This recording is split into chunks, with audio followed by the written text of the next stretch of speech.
Hi, my name is Kenny Nauert, and I'm a seminarian for the Archdiocese of Louisville, and I want to share with you my vocation story. My vocation story begins when I was in the 4th grade, when a priest asked me if I had ever thought about being a priest. Of course, being in the 4th grade, I didn't give much thought to it. So the first time that I really thought about being a priest was in high school when I was a sophomore. In high school, all I really cared about was what God was calling me to do in my life. And so I thought about being a doctor, then a lawyer, then a high school teacher, and a college professor. I went to Western Kentucky University believing that I was going to be a college professor.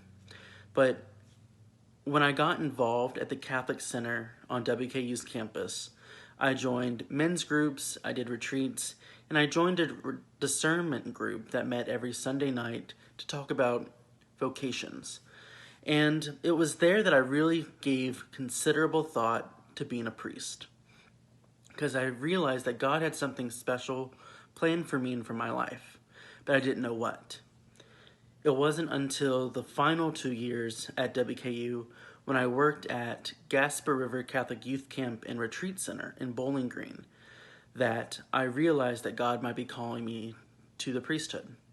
I found out that I really liked serving people, ministering to them, teaching them about Jesus, and helping them grow in their relationship with Christ.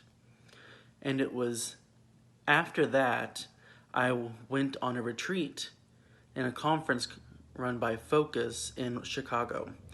And there I had a really powerful experience with Christ in the Eucharist at Adoration. I had this overwhelming experience with Christ where I heard in the back of my mind, "Kenny, come home."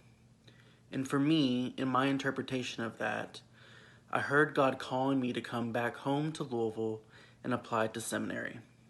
And so the very next week, after we'd gotten back from Chicago, I went and set up an appointment with the then vocation director and talked with him about becoming a seminarian and studying at seminary.